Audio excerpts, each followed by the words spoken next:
Hello everybody, first video of the day. This is an interesting one. So Friday, Bitcoin's at 61k. By the end of the weekend it goes to 71,000. $10,000 swing. And Grayscale is dumping like mad. So what is going on? Let's try and answer that right now. Thank you all for coming as well. Call me Josh, Jeff Hammer, our team in Czech Republic, and everybody else. And thank you to the mods in the chat, and Des and Namibia. Let's all go. But this is the weird thing, right? People think now it's all ETFs. Yes, ETFs had a huge influence. But guess who else is coming in? And I'm going to try pinpoint who they are. So I think it was British Hodler had a concept as well that for the first time ever in the world, there is global uniformity, and that is Bitcoin. So whether you are in New York or London or Dubai or Frankfurt or Singapore or Hong Kong or Shanghai or Sao Paulo, Brazil, Buenos Aires, Argentina, Lebanon, Nigeria, you're all buying the same thing. It's Bitcoin. It's hard. It's scarce. It's the identical asset. And this universality and all the attention it's getting right now and the surge of $10,000 is because others are buying. It's not just the ETFs. And this is a special time to be alive. And right now, the more price goes up, the more attention it'll get and the more money it will attract. So I just want you all to think in those perspectives. Let's break it down, and a shout out to Patreon as well. Hangry Patrick, thumbs up for your Patreon. And Snowman says, I second the likes. Patreon's been a game changer. Thank you all for coming. These are special times to be alive. And there is a Bitcoin only playlist. It'll be up here if you just want Bitcoin content. I will be doing, by the way, Octa later today with a special celebration. We are now 500,000 subscribers after blocking probably 500,000 subscribers over the last 3 years because of scammers and toxicity and all that type of stuff. So we're here, and I'll do a live Q&A with you all later after Octa, a little brief Octa. Anyway, let's go. Let's talk about what's going on. We have now 23 days to go. That's going to go so fast. So fast. It's unreal. And this was a cool little survey by Dr. Jeff Ross. He polled his audience as to where people expect the Bitcoin price to be at the end of 2025. Now, bear in mind, yes, I am fully aware that his audience, probably all Bitcoin bulls, Bitcoin maxis. I get that. So what I did was I did an EV calculation on the poll just to see what would come out. And I took the midpoint of each price target area to sandbag it a little bit. And the results are quite interesting. So if you take the midpoint of below 300K, you multiply it by the probability 42.4%, you get 126K, etc., etc. But when you add up all these EVs, you get to a price of $429,000. And again, the numbers are bonkers when it comes to Bitcoin because it's so scarce. You can't get more of it. The more it gets adopted, the more the price will go up. It is the most beautiful economic experiment in the history of the planet. So let's go. By the way, I got more price targets later too from Uncle Fred. Very exciting. Now, speaking of Bitcoin monger, the ETFs are still flying. Now, the ETFs last week did have a lackluster week, yet Bitcoin soared $10,000. So what's going on? Okay, well, as I mentioned at the beginning, ETFs are not the only way to buy. The Asian buyers are continuing to gobble up coins. And then you have other index funds. I'm going to break them all down. So even despite the fact people are freaked out, and despite the fact you have morons at Financial Times, Bloomberg, Wall Street Journal, all saying, oh, Bitcoin's dead, ETFs are dead. Every data point you look at says that's not the case. So I'm really getting ticked off with mainstream media. I did an emergency broadcast. I don't know if it was Saturday or Sunday. I mean, literally, I don't know why anybody would read that trash anymore, and they're dying. Anywho, let's look at how these are the fastest growing ETFs in the history of ETFs. IBIT and Fidelity Bitcoin Trust are the two top ones. They have more assets in the first 51 days than any other ETF that has ever launched again in the history of the world. Pretty impressive, but there's more crazy stuff happening out there in the world. This, I can't verify this. Okay, this was a post out there. Shout out to Sanjay for sharing as well. But apparently BlackRock held a closed door meeting with their top clients last month, where they said a 20% allocation to Bitcoin was optimal. The numbers get crazy with the 0.5% allocation, and they're talking 28%. Now, there is some other news as well. I might do a dedicated video on it, on how Larry Fink is terrified about the pension crisis, retirement crisis, the youth, and everything else. And again, as I've always said, Bitcoin is the life raft. If you got nothing else, you got to look towards that. So we'll talk more about that afterwards too. And this is another interesting angle as well. Remember, Friday, $9 billion of Bitcoin options expire per James Van Straten. This could be a catalyst for higher price. And we know I did analyze the Bitcoin option action for the 26th of April. I think Saturday or Sunday, my Bloomberg video, I don't even remember. Every day is a blur to me. But there's some very bullish option action out there. So either way, there will be volatility between now and Friday. Be prepared for that. Seatbelts on, please. In addition, some on-chain data here. You can see here the weekend whales were wielding wealth. Bitcoin surges to 70,000 after enormous weekend accumulation from Key Whale and Shark wallets. We have here, let me make sure I blow this up so I can see. I did break it down on Patreon, but I forgot that post. But the $10,000 to $10,000 Bitcoin wallets hold their highest ratio of Bitcoin supply since the 6th of July 2023. And they're just stacking like crazy. But the other interesting angle of this is you can see the amount of the Tether and USDC wallets as well has kind of been drained. So it's clear that they use their stable coins to buy a lot of this Bitcoin. And typically what happens is at this stage of the game, they buy and they continue to buy. They're not buying to sell at the halving, but they're continuing to stack, which is crazy. Now, this is other proof from on-chain from 𝗥𝗘𝗔𝗞𝗜𝗚 that the new whales are making hay in unrealized capital gains. They have made a fortune in a very short window of time. We're talking 40 to 50 days. Made billions and billions of unrealized gains, not just Mr. 100, but all these other players too. So again, not just ETFs. I want that to be very clear. When the big money comes in, you follow the big money. Now, other buyers. I tried to break down. I've got this working list going. By the way, it could be incorrect, but stuff I've heard, and whenever I hear something, I write down my little notebook, and it builds and builds and builds. So these are some of the other players. Again, don't hold me to this, but stuff I've read, I've heard, could be fake news, probably not. But the Japanese government pension investment fund is sniffing around Bitcoin. CalPERS is, that's the biggest pension fund in the United States, is sniffing around Bitcoin. Virginia's Fairfax County employees and police officers retirement system apparently has got some. Stanford University has some students running a program where they have allocated to Bitcoin, and the University of Michigan's pension plan as well.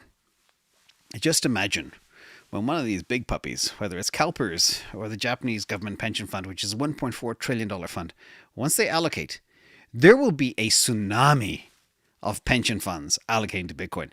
Tsunami. And imagine if they do with what this man said, 28%. I mean, this thing will go absolutely insane. It's so exciting. So stay healthy, my friends. It's the only thing I ask you to do. Stay healthy so you can watch this party happen. Now, let's look at some other buyers. We have sovereign wealth funds. We don't know who they are, but they're all sniffing around as well. Norway, China, Singapore, Qatar, yada yada. Saudi Arabia, probably. We've got hedge funds that are allocating. We've got family offices that are allocating. We've got high net worth individuals that are allocating.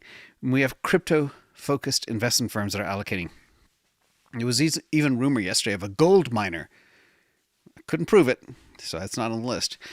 But a company that mines gold is planning to build a Bitcoin fund as well. It goes on and on. Now, who else? And then we have the Jeff Bezos's, perhaps, allegedly. Elon Musk, of course, he has a lot of Bitcoin and Tesla and SpaceX. We've got Saylor. He has a massive fund in MicroStrategy, and he has a personal allocation. And we have Mr. 100, and there's tons more. We don't know who these are, and that's the beauty of Bitcoin. It's anonymous. But I guarantee you, there's a lot of them. They are the ones that went shopping at the weekend. Okay? So it's going to be crazy. Now, there's other stuff happening too. I talk about the auto bid, the relentless bid coming in all the time. Check this. Again, another one of my little lists. These are investment advisors and funds that are doing an auto allocation. And according to recent data, the average allocation to Bitcoin ETFs among advisors is about 3.5%. Not the 28%, but 3.5% is massive. Blackrock Global Allocation Fund, it's about $18 billion. They are now allocating automatically to Bitcoin. BlackRock Strategic Income Opportunities Fund is automatically allocating to Bitcoin. The BlackRock Strategic Global Fund, bond fund, it's a bond fund, and they're allocating to Bitcoin. You got the Cetra Financial Group, $190 billion shop. They are going to be allocating, going to be advising their customers to allocate. You got the Carson Group, a $30 billion fund. I mean, the list goes on and on and on and on. And all of these puppies are allocating 3.5%. I will be doing a detailed spreadsheet tallying up all the AUMs and all the percentages of each, just to give you a feel for how much buying is actually coming. It's bonkers. Checking out the Bitcoin price right now, we're just shy of $70,000. Now, this is another data point of the relentless bid from Hey Apollo. BlackRock's bid is relentless. It's out in the open for everybody to see. The higher the price, the more demand. Bitcoin markets itself as the price goes up. And again, the bid, even though last week was a bit of a slow week, Monday was very strong for BlackRock, but then it waned toward the end of the week. But my theory as well, which is catching on, I've heard other people say this, BlackRock and Fidelity have a deal where Fidelity bought big yesterday, so BlackRock will buy big today. Actually, while I'm on the subject, let me check the spot ETF volumes. Not too much, 31 million for BlackRock so far, but we'll see. Now, in other people coming to the table to feast on Bitcoin, Morgan Stanley, allegedly, apparently, they've been thinking about launching an ETF for months now. They were late to the party. But rumor has it, these guys could be launching an ETF in about 2 weeks. Remember, they have about 8 billion in assets under management or something like a huge amount. I can't remember exactly. I got confused between Schwab and Morgan Stanley, but they're both big, very big. And that'll also be big. Now, this is an interesting one too. Out of Asia, this could siphon Asian capital to Hong Kong big time.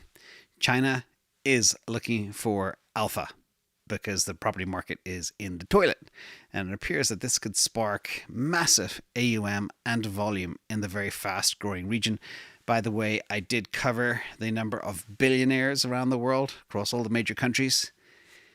And Hong Kong and China literally have massive wealth. Hong Kong has more billionaires per capita than any place on earth. Okay, it's a very wealthy place. Now, this is from 𝗥𝗘𝗔𝗞𝗚𝗚, and this means what they're trying to do here is they want to do what they call a buy into and redeem out of the fund with Bitcoin instead of cash. And this would be a huge edge over the US cash-based ETFs, which are, I think they call cash creates only. That means you could actually deposit your Bitcoin directly into these Hong Kong 22 ETFs that are coming and pull Bitcoin out instead of fiat trash. So it's an unnecessary step. I like what Hong Kong's doing here, and that would be very, very much a game changer for the space. Now, let's talk about market makers and what's going on there. Again, Bitcoin Monger, CoinAnk. Market makers are making hay while the ETFs pause, dumping and rebuying. You can see here the little pieces on the chart that are ringed. The dip potentially could go back down to 68K to liquidate a few longs and then go after the shorts. Once the longs are cleansed at 68K, once we go above 72K, a whole bunch of shorts get liquidated. And they keep going up and down, feasting, hence the volatility, hence the seatbelt you got to wear. It's fun. Anyway, let's talk about some other news before we get into the ETF charts. 480,000 Bitcoin are in these 9 new ETFs in just 51 days. That's about $34 billion worth. Again, 51 trading days, which is very little. The total drainage as well that was sucked in to these 9 new ETFs is 270,000 left Grayscale. 270,000 again in 51 days, which is a massive amount of Bitcoin. That's nearly half of what they have. And another good news too, you can see here, it's a bit of an eye chart, so ignore that. But basically, just yesterday, we saw massive inflows in some of the other ETFs, not just a big inflow of about $261.8 million into Fidelity, but big inflows in some of the other names as well. So that was good too. We'll break that down in a minute. Now, I want to talk about a few price targets and some other information regarding gold. But the reason we talk about gold is I've never bought gold. I would never buy gold. But it is the analog for the new world, which is digital gold, which is Bitcoin. I do not like that term, digital gold, but here we go anyway. Gold, everything up. So gold is going up because the Chinese central bank is buying it. They're the only customers. Can you imagine if the Chinese central bank decided to print some money and buy some Bitcoin? Wow. That would be like insane. Anyway, gold's new all-time high comes at a time when physical ETFs are declining. So it's like the Americans are dumping their gold ETFs and the Chinese or whatever buying spot gold. I don't know how they're exactly buying it. It's very cumbersome to deal with. But the point here is we are now nearly where the Bitcoin market cap is 10% of gold. And welcome to the 21st century, gold bugs. Don't complicate it. Bitcoin is 10 times better than old shiny gold rocks. Okay? And it's now 9.98% of the gold market cap. And in order to buy one Bitcoin, you need about 34.5 OZs, which is ounces, and I have no idea how heavy that is, and I have no idea what that is in grams, so if somebody knows, let me know below. I don't understand the American system of weighing and measuring things. Anywho, moving on. This is a cool little chart as well. Gold versus Bitcoin up 7x since the middle of 2020, which is quite remarkable, and it's going to go a lot higher. Let's break down exactly what that means, going a lot higher, because this is the potential. This is from Uncle Fred Krueger, online. He says Bitcoin is gold 2.0. It's 100x easier to move, secure, and audit. Unlike gold, you don't know if you're buying a piece of lead. And it will ultimately be worth 10x to 100x the classic gold. So I'm thinking, whoa, I know what 1x is. What is Bitcoin priced if it's 10x the market cap of gold? Which is feasible. 100x? I don't know. That would be a massive asset. But here are some numbers to chew on in gold. So if we do match the gold market cap, Bitcoin goes to $700,000 a coin. Not bad, everybody. If we do Fred's base case of 10x gold, that's $7 million of Bitcoin. And if we do 100x, should I even say it? $70 million. Again, these numbers get really wild, really fast. Now, this is a cool little post as well, because anybody here in my channel does have MicroStrategy shares, and I love the way James pointed this out. Can you imagine being an employee of MicroStrategy for 10 to 15 years and knowing nothing about Bitcoin while accumulating shares through employee schemes, stock options for retirement, etc.? And then you see the price performance and Sailor over the past few years. It must be mental. Mental. Yeah. I think MicroStrategy added over $330 yesterday. Under a year and a half ago was selling for $160. So the price doubled yesterday from the price a year and a half ago. It's melts your head thinking about it. And even crazier, to show you how fast this thing has grown, we have a thing called the S&P 500. That shouldn't be S&P 510. That's my typo. It's the S&P 500. But MicroStrategy now ranks 280. It's halfway up the charts. It just displaced eBay to become the 280th largest company in the United States. So it's not a question of should it be in the S&P 500. It's already halfway up the charts, and it'll probably be in the S&P 100 in a couple of months if all this stuff pans out. It's just ridiculous. It's good ridiculous, but crazy. And shout out to Rizzo, a little bit of Bitcoin history as well. Tomorrow is Ross Ulbricht's 40th birthday. He's been in jail since 29, serving a 2x life sentence, all for creating a website where people could freely trade. it's now time to free Ross Bitcoin. That Ross, I think, was part of the Silk Road stuff way back in the day. So that's just a little bit of history. And other breaking news as well. I did mention at the beginning that Larry Fink has issued warnings about the looming retirement crisis and facing the aging world population. And of course, the US debt and interest on debt and the inability for the US to sell more debt because nobody trusts the melting ice cube. He's very concerned. I might do a retire on Bitcoin update as well shortly. Let me know below if you're interested in that, because everything has changed. The ETFs has changed all my price projections. All right, let's break down the numbers and then a couple of charts at the end, and then it'll be a wrap. First of all, day 51. Bitcoin is at $70,000 as we speak. And all you have to do is look at the red, deep red. You can see we only had an orange day for Grayscale. Not too bad. But again, there's some big money coming into BTCO, BRR, and EZBC, and a small amount into HODL. So it was nice to see those other funds, which are still going to make money, pull in some Bitcoin too. Let's have a look at what the charts look like. As I always say, Fidelity buys on a Monday, BlackRock will buy on a Tuesday. BlackRock should be buying today. When we come back tomorrow, expect that red line to go higher. What Grayscale does, I'm not sure, but another big dump yesterday. Way worse than Friday, but not as bad as last week. Last week was the most horrendous week for Grayscale since the FTX sale at the beginning of this thing in the first 5 or 6 days. That's where we are. Let's look at the money flow.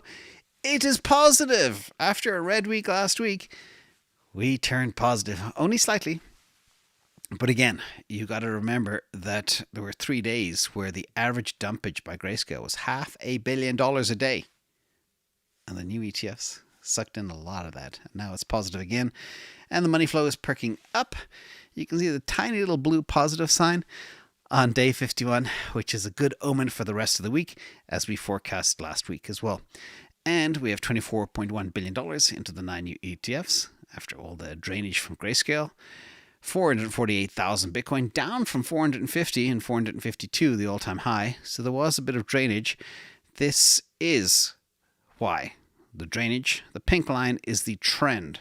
So the trend for Grayscale Dumpage is going up, which is good.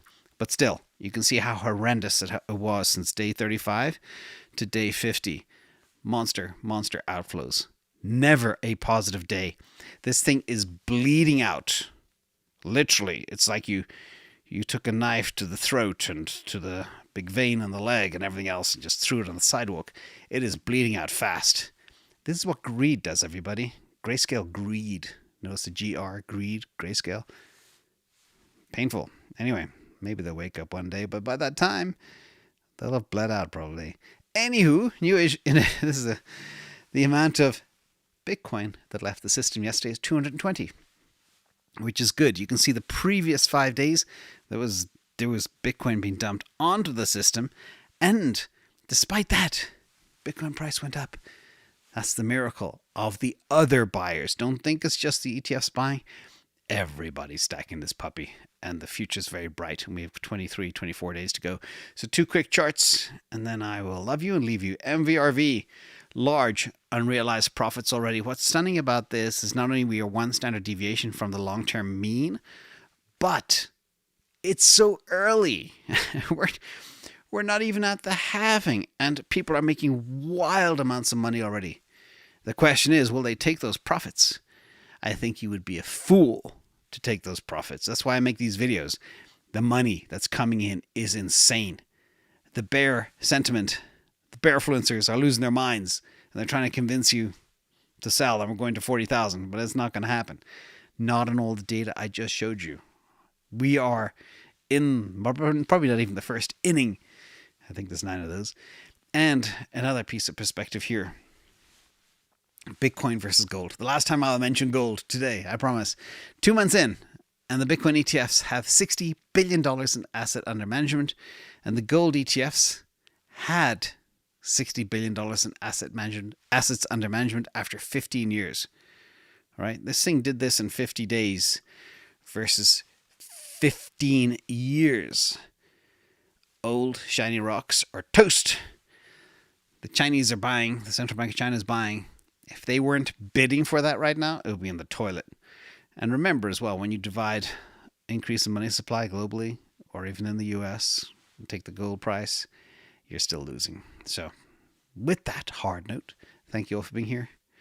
Hit the like and subscribe, and I'll see you all a little bit later. So have a great Monday. No, it's Tuesday. I even forgot what day it was. And thank you to the mods in the chat and everybody else. Bye-bye.